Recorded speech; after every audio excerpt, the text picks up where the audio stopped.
how did you ask CJ out for the first time? That's actually a great question. I have no idea. I remember, so this was always the thing about me and CJ. I never wanted to date CJ. Are we focused? You have just subscribed, and I feel alright. Focus? Welcome to the Handsome Chatters. Have you ever tried a Spanish dish? Boy, did I ever. I love Spanish food. But yeah, let me tell you the story. So I never, when I first met CJ, I never wanted to date CJ. So I was working there and I was specifically focused on my wrestling. I did not care about any of the new women. I did not want not interact, but I did not want to have anything to do with any of the new recruits, old recruits. I did not want to date anybody at work. I was strictly focused on working and that's it. And my roommate at the time, I'm not gonna say who he is. Uh, well, maybe I shouldn't have said that. A friend of mine, a friend of mine, You have just uh, subscribed, was into and I CJ. feel alright. Welcome to the Handsome Chatters. He was really into CJ, and I said, "Hey, if you want to go, do your thing, man.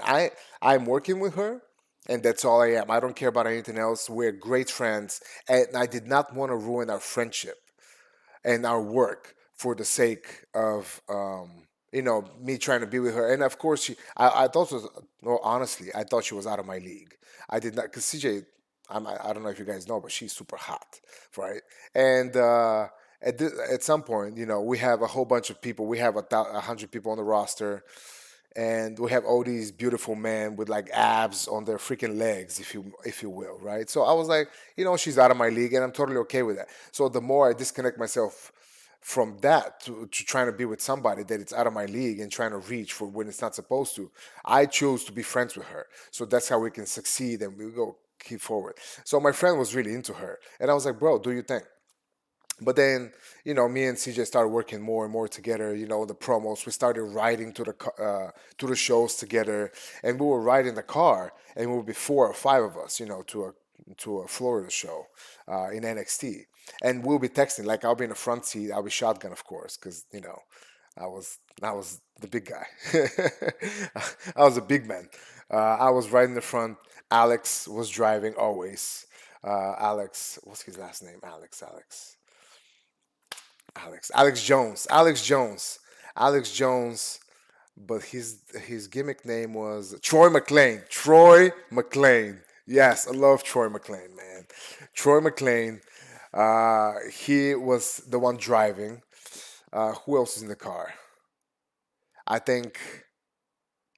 Oh, Sam Udell. Sam Udell, but I don't know what Sam Udell's working name. Shoot. I don't know. I don't know, whatever his working name was, and somebody else. Sometimes we're four, sometimes we're 5 people.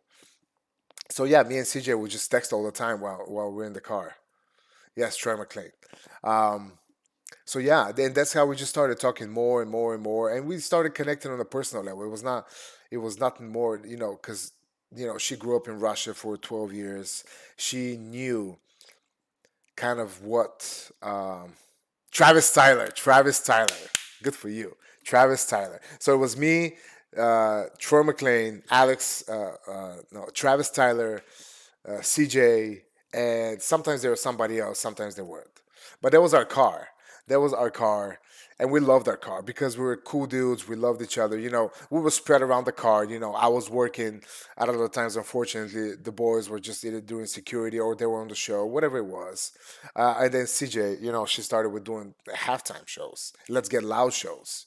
That's how she started.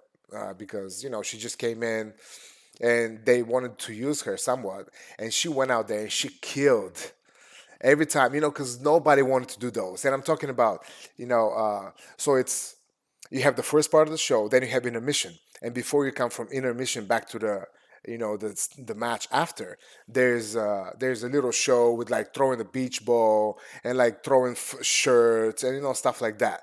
And nobody wanted to do it. It's like because everybody wants to be a wrestler, right? Everybody just wants to be, oh, I'm a professional wrestler. I don't want to expose my character and go out there and throw shirts. Oh, no, no, that's not for me. That's blah blah blah.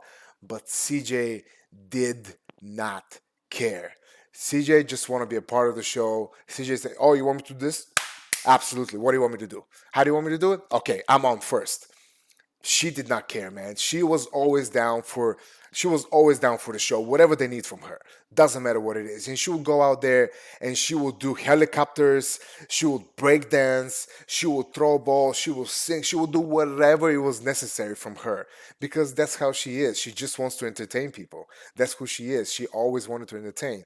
And that's why she caught a lot. Well, first of all, she got semi heat because I guess she was doing too much, and I guess they didn't want her to do that much.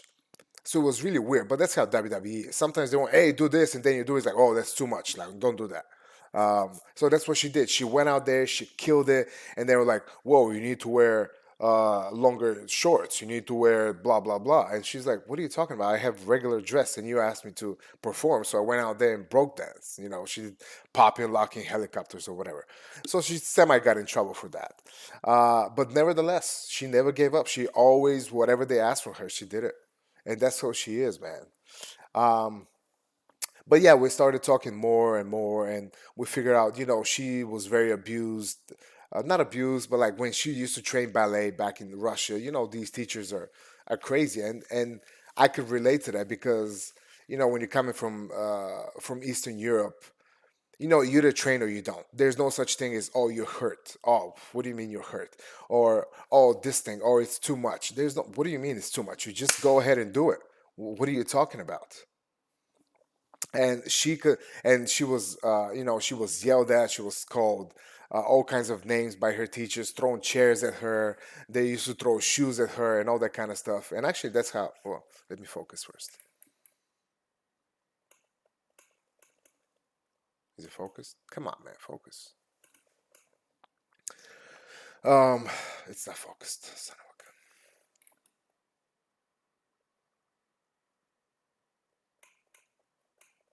There we go. There we go. There we go. Yeah. Um, so the more we got to talk, the more we figure out, hey, we're actually we're very similar upbringings, and that's how we connected. And I think I don't know whatever it was. We just I don't know how one thing led to the other. I don't know who approached who. Probably was, I don't know. But at the same time, I was to the last day. I was just so preserved because first my friend said he likes her really much. So I said, "Hey, you do you, man. I'm not gonna be on your way." But then she said that she has no interest in that guy. So, I was like, and then eventually we came together, and that was that. And of course, then we had to hide because NXT, everybody's, it's a big no-no. At least before it was. I don't know how now it is. Before it was a big no-no You have for just the subscribed boys to date and the not feeling girls. right.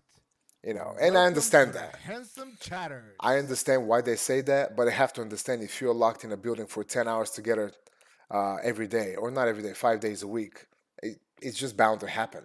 When you ride together, you roll problems together, you wrestle together, and everything, it's just bound to happen. And and that's what it is. It just eventually we started dating. And we were hiding. And I remember, oh, let me tell you this story. So I remember, we were hiding, but we were still going out. And we went to this restaurant one time, and it was me and her, and we saw further away like Corey Graves and some other people that they were there in the restaurant. And we're like, oh shoot, right? So we hide, kind of. We didn't leave. We didn't hide, but it was like, man, we really didn't want nobody to be seen because we don't want to get in that people talk, oh, blah blah blah, right? So we kind of went in a separate like booth, and then Corey, who never texted me before, maybe he's texted me twice in his life. All of a sudden, I receive a text. I don't even have his phone number at that point. He texts me, "Hey man, what are you up to? You want to hang out?" And I was like, "Oh, that son of a bitch! Like, what is he being so stupid about? Like, he clearly saw me. He clearly saw me, right? And now he's trying to act like, hey man, you want to hang out? Like I'm gonna tell him, like, come on, dude, come on, man, don't." You don't have to act like this. But that's just one of the first dates I feel like we went. And it's very vividly, I remember that because of this whole Corey Graves trying to make it very uncomfortable for no fucking reason whatsoever. Um, but whatever. Oh, also one time Corey Graves really yelled at me. before a match. I never told you that because I wanted to do something. He didn't want to do it. I was like, it's nothing really. It's not really that big of a deal, you know. It's just a little thing that I want to do. And he said, no, I don't want to do that. I don't want to do that. No. It's like when I say, hey, if I hold this, you reach out. That's all I told him. You just need to reach so I can do this. He said, no, I don't want to do that. But he was very sour at the time. You know, Corey has changed, but he was really sour at the time because I think he knew that they're kind of looking at me, You have just and he subscribed was really sour and I about that. feel right. And then Welcome to he the yelled at me. Handsome Chatters. He yelled at me because for some reason he walked away and said, "Who the f this guy think he is?" And he walked away like all storming. You know, those are just a little stuff. No, Corey was not saying nothing about. Well, yeah, that was just him trying to be an asshole about me and CJ, or joking, whatever you want to call it. But the other thing about the wrestling was really not necessary. But again, at the same time, um, but at the same time, he was really sour. He was upset and everything. So maybe he just took it out on me that day. But I love Corey, man. He's a cool dude. We always talk. Uh, I never have anything against him. Maybe at the time he kind of rubbed me the wrong way, which I'm sure if you tell him now, he will admit it that that was absolutely his mistake and it was not right to do. But I feel like at that time it was not looked at that way. Yeah, Demad was running PC then. Yes, I never trained under Baldo, under Tensai. When I was there, Bill Demad was always in charge. Should we have 13 minutes to shame me? It's getting exciting. It's getting exciting.